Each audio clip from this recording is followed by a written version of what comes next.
नमस्कार, देवभूमि एक्सप्रेस में आपका स्वागत है। आपके साथ मैं हूं विकास सक्सेना। ये बुलेटिन की शुरुआत करेंगे। प्रदेश भर के छात्र अब सीधे टैबलेट खरीद सकेंगे, जिसके लिए सरकार ने खुद टैबलेट बांटने की बजाय छात्रों के खातों में डीबीटी के माध्यम से पैसा जमा अब सरकार कराएगी। करीब 12,000 की धनराशि छात्रों के खाते में जाएगी। सीएम पुष्कर सिंह धामी ने कहा कि ये योजना 25 दिसंबर को लॉन्च होगी, जिसे प्रदेश स्तरीय कार्यक्रम की तरह आयोजित किया जाएगा, जिसमें प्रत्येक विधानसभा में 100 छात्रों को टैबलेट देने की योजना है, जिसके तहत सरकार छात्रों के खाते में राशि ट्रांसफर करेगी ताकि छात्र टैबलेट खरीद सकें।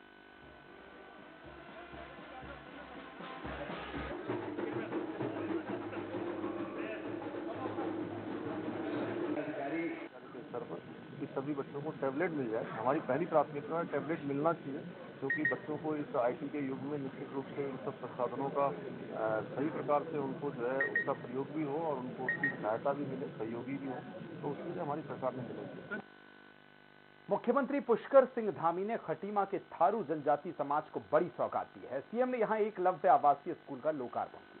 वहीं जनजाति समाज के संस्कृति कार्यक्रम में थारू समाज में होने वाली प्रसिद्ध होली नृत्य की प्रस्तुति दी गई, जिसमें थारू जनजाति समाज के लोगों के साथ सीएम पुष्कर सिंह भी जमकर थिरके हैं।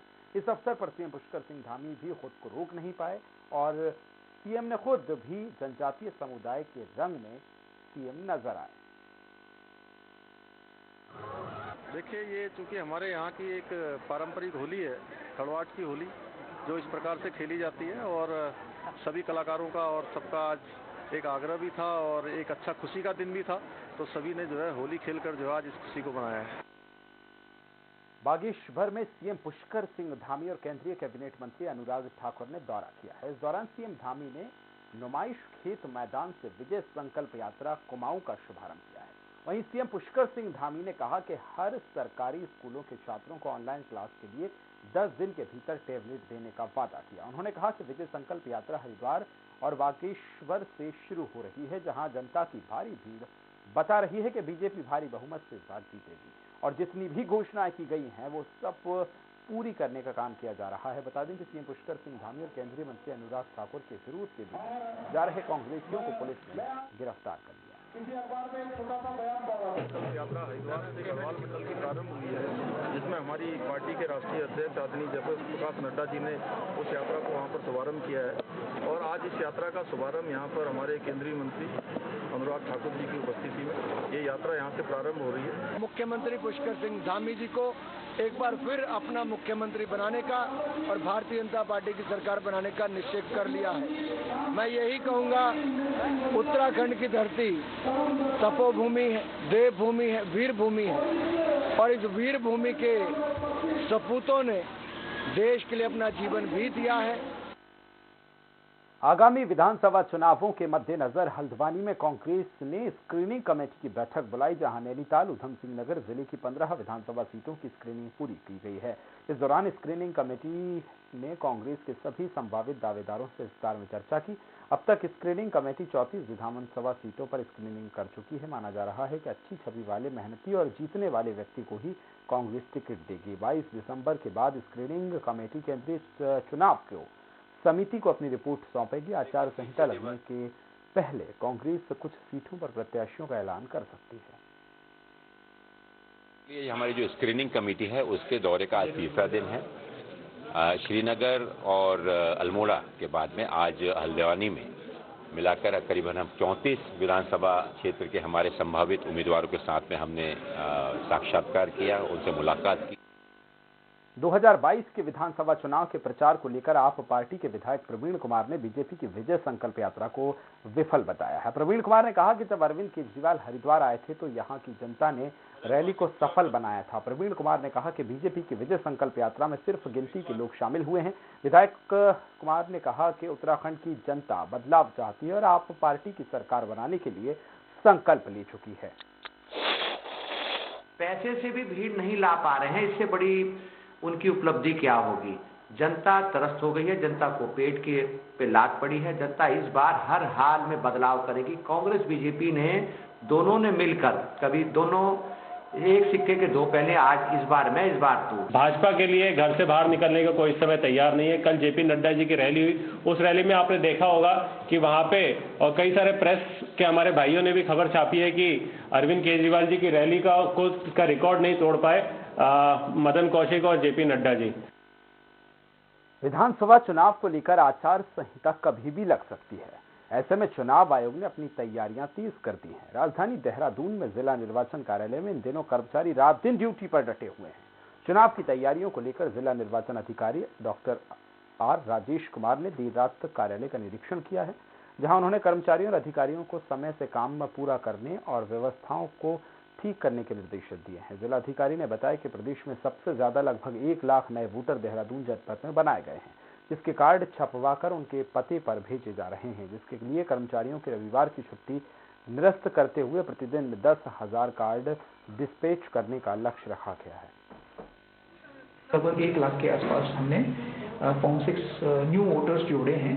तो हमारा टारगेट ये है कि हर दिन हम लोग 10,000 कार्ड से भी ज़्यादा जो है प्रिंट करें और प्रिंट करने के बाद उतने ही कार्ड्स जो है हर रोज़ हम लोग डिस्पैच करें, ताकि हफ्ते में ये काम कंप्लीट हो जाए। 300 यूनिट बिजली फ्री देने को लेकर आम आदमी पार्टी ने एक बार फिर बीजेपी सरकार पर निशाना साधा। आप नेता कर्नल अजय कोठियाल ने कहा कि आम आदमी पार्टी ने जो 300 यूनिट बिजली फ्री देने का वादा किया है, उसको लेकर अब तक पूरे प्रदेश में 14.5 लोग रजिस्ट्रेशन करा चुके हैं। उनका कहना है कि बीजेपी और कांग्रेस पार्टी के नेता किसी भी मंच पर आकर बहस कर सकते हैं। उन्हें आम आदमी पार्टी बताएगी कि किस तरह से 300 यूनिट बिजली दी जा सकती है। इस दौरान उन्होंने प्रदेश के ऊर्जा मंत्री द्वारा दिए गए फ्री बिजली कनेक्शन पर निशाना साधा और कहा कि ये वादा भी हवाई है और मैं चुनौती देता हूं कि यदि प्रदेश के लोगों को एक भी फ्री बिजली कनेक्शन दिया हो तो डाटा उपलब्ध कराएं। कमिटमेंट दिया है 300 यूनिट पर मंथ। उसमें अगर कोई समझता है कि उसको फ्री बिजली की जरूरत नहीं है तो वो सरेंडर कर दे उस चीज को। मेरे को लगता है कि जो बहुत मतलब परिवार अच्छे हैं उस पैसे को अलग से हमारी कमेटी में दें, जिसको कि हम किसी न किसी और सामाजिक काम में लगाएंगे। सीएम पुष्कर सिंह धामी ने खटीमा के सुरई वन रेंज में स्थित सिद्ध बाबा भरामल के दर्शन कर पूजा अर्चना की और खटीमा सहित प्रदेश की सुख समृद्धि की कामना की है। इस दौरान सीएम धामी ने भारामल धाम में 60 लाख की लागत से हो रहे सौंदर्यकरण का निरीक्षण किया। साथ ही अधिकारियों को सीएम धामी ने आवश्यक दिशा निर्देश दिए।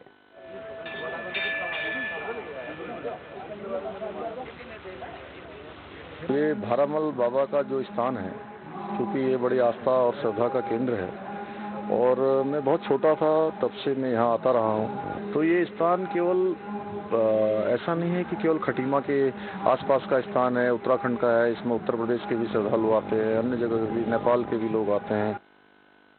रुद्रपुर में दिल्ली के डिप्टी सीएम मनीष सिसोदिया ने जनता को संबोधित करते हुए कहा कि दिल्ली में पहली बार हमारी सरकार बनने पर हमने टैक्स कम किया है। हमने 454 तरीके के एफिडेविट को खत्म किया है। वहीं उन्होंने कहा कि दिल्ली में सरकार के पास कोई आदमी नहीं आता, बल्कि सरकार आम आदमी के पास जाती है। तय समय सीमा में अब दिल्ली में काम होता है। Door to door service Delhi में चल रही है। सरकारें अगर व्यापारियों के लिए काम करें तो दिल्ली की तरह विकास आसान हो सकता है। उत्तराखंड में व्यापार की असीम संभावनाएं हैं। उत्तराखंड में सरकार को 25,000 करोड़ हर साल मिलता है, जबकि दिल्ली में हमको हर चीज एलजी और केंद्र सरकार से मांगनी पड़ती है। कल को किसी व्यापारी का व्यापार कहीं नीचे जा रहा है, किसी कारण से कुछ जा रहा है, तो उसको बैठ के उसके साथ समझे और वो व्यवस्था बनाए ताकि, और उस तरह का वातावरण बनाए ताकि उसका व्यापार और आगे बढ़े। उसी से प्रदेश की तरक्की होगी। मुझे बड़ा अच्छा लगा कि व्यापारियों ने जिस तरह से खुल के सुझाव दिए हैं। आम आदमी पार्टी की सरकार बनेगी तो उन सभी को लागू।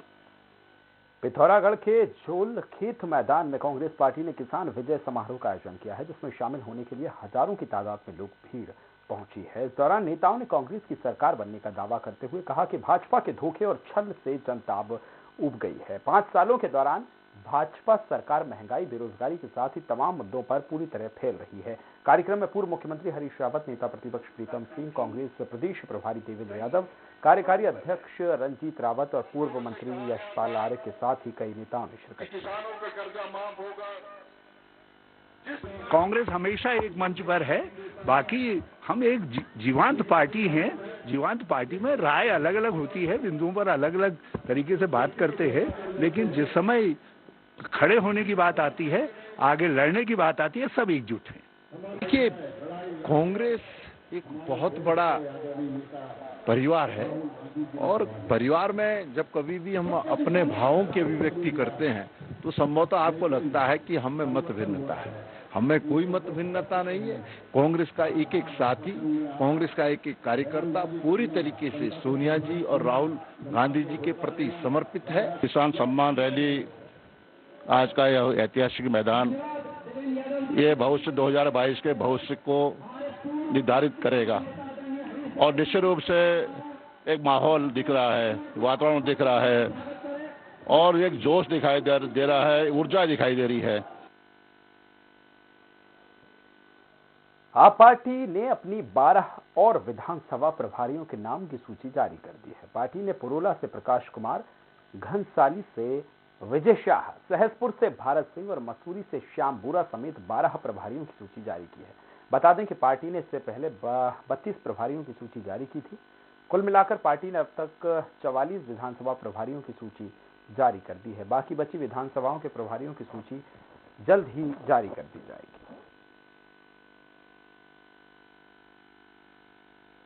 ये 12 विधानसभा प्रभारियों की घोषणा आज की गई आपके सम्मुख और कुल मिला के अब 44 विधानसभा प्रभारी हमारे घोषित हो चुके हैं। भारतीय जनता पार्टी की विजय संकल्प यात्रा हरिद्वार जिले की 4 विधानसभाओं में पहुंची है। रानीपुर विधानसभा से रवाना होकर विजय संकल्प यात्रा हरिद्वार ग्रामीण पहुंची, जहां यात्रा का स्वागत किया गया। यात्रा में कैबिनेट मंत्री धन सिंह रावत, बीजेपी नेता बलराज पासी और विधायक आदिश चौहान समेत कई बीजेपी नेता मौजूद रहे। मंत्री धन सिंह रावत ने कहा कि विजय संकल्प यात्रा को जनता का अपार समर्थन मिल रहा है। इससे पता चलता है कि आने वाले विधानसभा चुनाव में बीजेपी की जीत निश्चित है।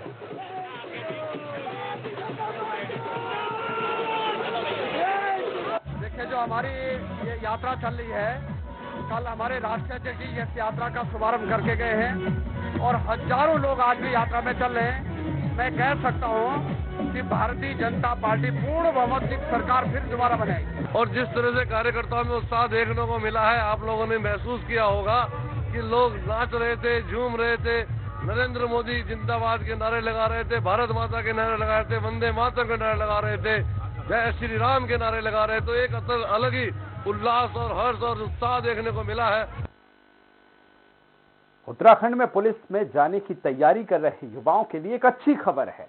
उत्तराखंड पुलिस विभाग जल्द ही भर्तियों के लिए विज्ञप्ति जारी करने जा रहा है। प्रदेश में जल्द ही 1521 कांस्टेबल और 197 सब इंस्पेक्टर्स के पदों पर भर्ती प्रक्रिया शुरू होगी। पुलिस भर्ती को लेकर प्रदेश सरकार से अनुमति मिल गई है। पहली बार फायर सर्विस में महिलाओं के लिए 133 पदों पर भर्ती की जाएगी। आपको बता दें कि साल 2015 के बाद उत्तराखंड में अब पुलिस की भर्तियां निकलने जा रही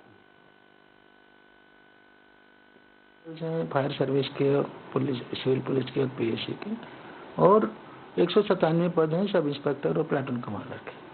तो इनकी भर्ती अब शुरू हो पाएगी। कब तक आप उम्मीद मान के चलिए? देखिए, मुझे उम्मीद है कि अगले 3-4 दिन में विज्ञप्ति जारी हो जानी चाहिए। यहाँ वक्त एक छोटे से ब्रेक का, जल्द होंगे हाजिर।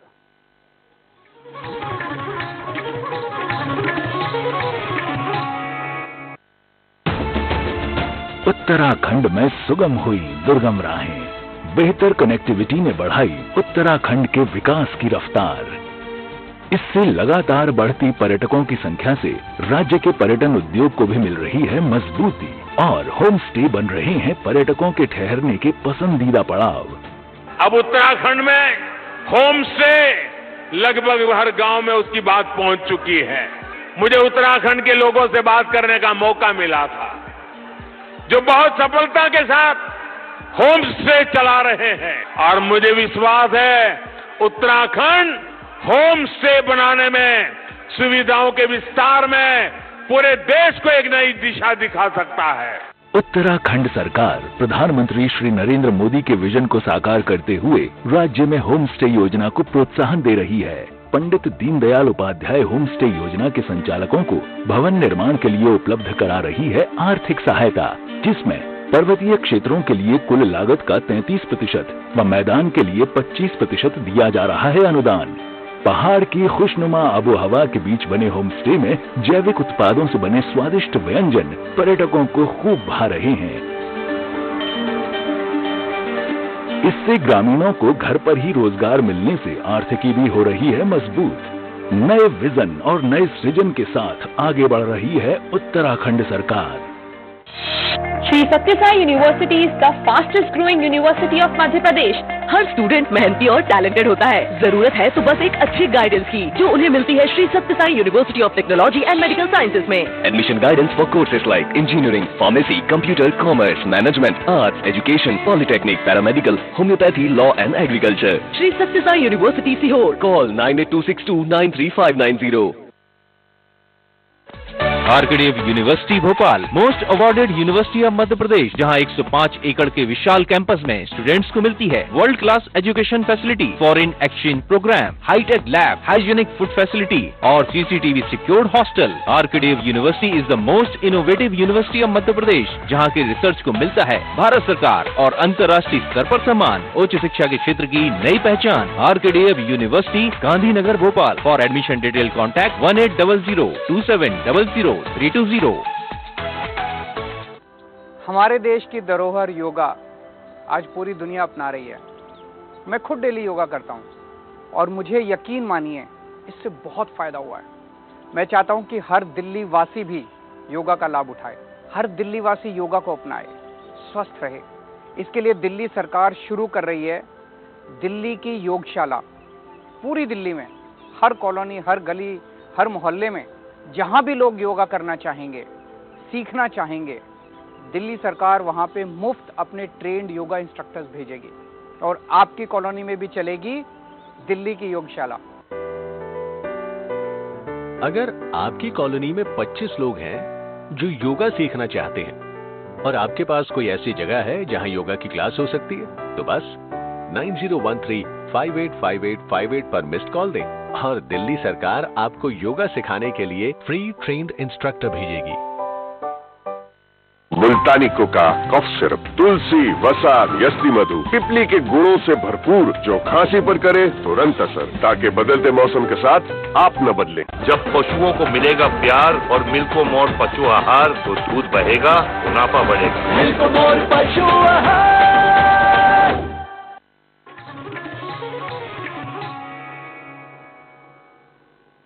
ब्रेक के बाद एक बार फिर आपका स्वागत है। मसूरी झील पर ठेकेदार ने मुख्य गेट पर ताला लगाकर झील को बंद कर दिया, जिसको लेकर झील के दुकानदारों में भारी आक्रोश देखने को मिल रहा है। वहीं झील बंद होने के कारण पर्यटक परेशान हो रहे हैं। पर्यटकों ने कहा कि वह मसूरी झील घूमने आए थे, परंतु झील बंद होने के कारण काफी मायूस होकर पर्यटकों को लौटना पड़ा। मसूरी झील समिति के अध्यक्ष राजेंद्र थपलियाल ने बताया कि ठेकेदार ने झील के दुकानदारों का उत्पीड़न कर उनसे कोरोना काल का किराया मांगा जा रहा है। वहीं पालिका अधिकारी आशुतोष सती ने कहा कि पूरे मामले की जांच की जाएगी, अगर कोई दोषी पाया जाएगा तो उस पर कार्रवाई होगी। साल का पूरा किराया चाहिए। अब हर दुकानदार किराया कहाँ से देगा? जब काम चलेगा तभी तो देगा किराया। हाँ। किराया देने के लिए कोई मना नहीं कर रहा है। जिसकी जितनी गुंजाइश है उतना किराया दे चुका है वो, लेकिन डाउन सीजन में कहाँ से पूरा पैसा देगा? तो क्या इसको लेकर आपने पालिका अध्यक्ष या किसी अन्य हमने दिया नहीं, लेकिन हम जाएंगे पालिका अध्यक्ष से और इस बारे में बात करेंगे। पिथौरागढ़ में ट्रेड यूनियन समन्वय समिति के अध्यक्ष दिनेश गुरुरानी और महामंत्री नीरज जोशी ने एनएचएम संविदा कर्मचारी संगठन के धरने का समर्थन दिया। वहीं दिनेश गुरुरानी ने कहा कि अतिशीघ्र कोविड-19 में सराहनीय कार्य करने वाले एनएचएम कर्मचारियों की जायज मांगों का समाधान किया जाना चाहिए और राज्य से आउटसोर्सिंग प्रथा खत्म की जानी चाहिए। उन्होंने कर्मचारियों को संबोधित करने के साथ साथ हिमालय बचाओ अभियान के तहत शपथ ली, साथ ही धरती पर एक पौधा भी उन्होंने रोपा। दो सूत्री मांगों को लेकर, जिनमें हरियाणा की तर्ज पर ग्रेड पे और 60 वर्ष की सेवा प्रकरण को लेकर ये लोग आंदोलन कर रहे हैं। जिला ट्रेड यूनियन समन्वय समिति पिथौरागढ़ इनका पूर्ण समर्थन करती है और माननीय मुख्यमंत्री जी और सरकार से निवेदन करती है कि इनकी मांगों का शीघ्र निराकरण किया जाए, ताकि ये लोग अपने अपने कार्यस्थल पर कार्य करने को तैयार हो जाए। खबर मसूरी से है, जहां मुख्यमंत्री पुष्कर सिंह धामी और राज्यसभा सांसद अनिल बलूनी सोमवार को पार्किंग और टाउन हॉल का लोकार्पण करेंगे। एमपीजी कॉलेज में छात्र संघ के अध्यक्ष प्रिंस पवार ने बताया कि कार्यक्रम को लेकर मसूरी वासियों के साथ छात्र छात्राओं में भारी उत्साह है। प्रिंस पवार ने आगे कहा कि छात्र संघ ने मुख्यमंत्री को 5 सूत्रीय मांगों को लेकर ज्ञापन सौंपा है, जिसमें कॉलेज में 11 शिक्षकों की नियुक्ति जल्द करने की मांग की जाएगी। हमारे कॉलेज में लंबे समय से शिक्षकों की नियुक्ति को लेकर हमारी लड़ाई भी चली है, आंदोलन भी हुए हैं, परंतु किसी प्रकार का कार्य नहीं हुआ। एक बार इंटरव्यू हो भी गए थे, परंतु किसी कारणवश वो रोक लग गई। 13 पद खाली हैं, उनकी पूर्ति हेतु हमारे युवा मुख्यमंत्री जी कार्य करें, विचार करें। मसूरी होटल एसोसिएशन की आम सभा एक होटल के सभागार में हुई है। इस दौरान एसोसिएशन के महामंत्री संजय अग्रवाल ने क्रियाकलापों का सदन में ब्यौरा प्रस्तुत किया है। साथ ही कोषाध्यक्ष शैलेंद्र कर्णवाल ने आय व्यय का ब्यौरा दिया है। इस मौके पर एसोसिएशन के नई कार्यकारिणी की घोषणा भी की गई, जिसमें संजय अग्रवाल अध्यक्ष और अजय भार्गव महामंत्री बनाए गए। पैंडेमिक के तहत त्रस्त है, अगर ये मार हम पर पड़ेगी हाउस टैक्स की, तो निश्चित रूप से होटलियर्स जो है पूर्ण रूप से टूट जाएंगे। इसमें हमारा पुनः निवेदन है सरकार से कि इस पे विचार करें और हमको इसमें रिलैक्सेशन देने की घोषणा करें। अभी हाल ही में मैंने 35 करोड़ की सब्सिडी अपने होटल से जुड़े लोगों को अपने बांटी है। इसके माध्यम से हमारे इस व्यवसाय को बढ़ावा मिलता है, और वहीं क्योंकि एक होटल बनने से अगर छोटा बड़ा जिस प्रकार का होटल हो, 50 हो 200 लोगों को हम रोजगार देते हैं, इसलिए इस व्यवसाय को चिंता करना ये हमारी जिम्मेदारी है। हमारी सरकार पूरी ईमानदारी से इसको कर रही है। वन पंचायत प्रतिनिधियों ने मानदेय देने की मांग को लेकर पिथौरागढ़ के जिलाधिकारी कार्यालय में नारेबाजी करते हुए जोरदार प्रदर्शन किया। इस दौरान वन पंचायत प्रतिनिधियों ने कहा कि पूरे देश में सिर्फ पंच और सरपंच ही ऐसे प्रतिनिधि हैं जो कि बिना किसी मानदेय के सरकारी योजनाओं को धरातल पर पहुंचाने का काम करते हैं। इस दौरान वन पंचायत प्रतिनिधियों ने क्षेत्रफल के आधार पर वन पंचायत को आर्थिक सहायता दिए जाने की मांग की है। हर व्यक्ति करता है बिना मानदेय के। एक यही संगठन ऐसा है जो बिना मानदेय के चला हुआ है, उसने भी अपना पारिवारिक जीवन जीना है, अपने दायित्वों का निर्वहन करना है। इस वजह से देखते हुए हर वन पंचायत पंच तथा सरपंच को मानदेय दिया जाए उसके कार्य के हिसाब से, और उसको विकास की योजनाओं से जोड़ा जाए निरंतर, जिससे वनों का विकास हो, वन आगे को बढ़े। उत्तराखंड में शहद का प्रचार प्रसार करने और बाजार कैसे उपलब्ध किया जाए, इसको लेकर हल्द्वानी में 3 दिवसीय अंतर्राष्ट्रीय हनी बी महोत्सव की शुरुआत की गई है। कार्यक्रम में बतौर मुख्य अतिथि पहुंचे मंत्री सुबोध उनियाल ने हनी बी महोत्सव की शुरुआत की और कार्यक्रम का लोगो भी जारी किया है। मंत्री सुबोध उनियाल ने बताया कि सरकार की मंशा किसानों की आय को दोगुना करने की है। इसी के तहत कुछ दिन पहले Apple festival, international mushroom festival, spice and vegetables festival आयोजित किए गए थे। इसका मुख्य उद्देश्य कृषि के साथ किसानों की अन्य माध्यम से भी आर्थिक रूप से मजबूत करना किसानों को। जी हाँ, निश्चित रूप से इसमें 4 कंपनी हमारा हॉर्टिकल्चर मार्केटिंग बोर्ड MOU भी कर रहा है, ताकि हॉर्टिकल्चर मार्केटिंग बोर्ड के माध्यम से भी हम चाहते हैं कि किसान को बैकवर्ड फॉरवर्ड लिंकेज जो उसका सबसे बड़ी आवश्यकता है, क्योंकि सबसे बड़ी जो समस्या थी वो है बिचौलिया। जिस तरह बिचौलिया किसान का शोषण कर रहा है, बिचौलियों को बीच से हटाने के लिए हम लोग हॉर्टिकल्चर मार्केटिंग बोर्ड को भी स्ट्रेंथन कर रहे हैं। नवनियुक्त अपर पुलिस अधीक्षक चंद्रमोहन ने चार्ज संभालते ही काशीपुर क्षेत्र के नशा माफियाओं को चेतावनी दी है और देते हुए कहा कि वह इस अवैध काम से बाज आ जाएं, वरना पुलिस के रडार पर तमाम नशा माफियाओं को गुंडा एक्ट जैसी गंभीर धाराओं में जेल की सलाखों के पीछे भेजा जाएगा। इस दौरान एएसपी ने कहा कि काशीपुर की यातायात व्यवस्था पटरी पर लाना और क्षेत्र को अपराध मुक्त कराना उनकी पहली प्राथमिकता होगी, जिससे शहरवासियों को बड़ी राहत मिलने की उम्मीद है। ड्रग्स पर फोकस रहेगा। साइबर अपराध में हमारी स्टेट का बहुत बड़ा पैसा, बहुत बड़ा धन, बहुत बड़ी मात्रा में जो है ठगों के हाथों में जा रहा है, तो उसके लिए भी पब्लिक को अवेयर किया जाएगा कि साइबर ठगों से कैसा। इसी के साथ देवभूमि एक्सप्रेस में फिलहाल इतना ही। दीजिए इजाजत, नमस्कार।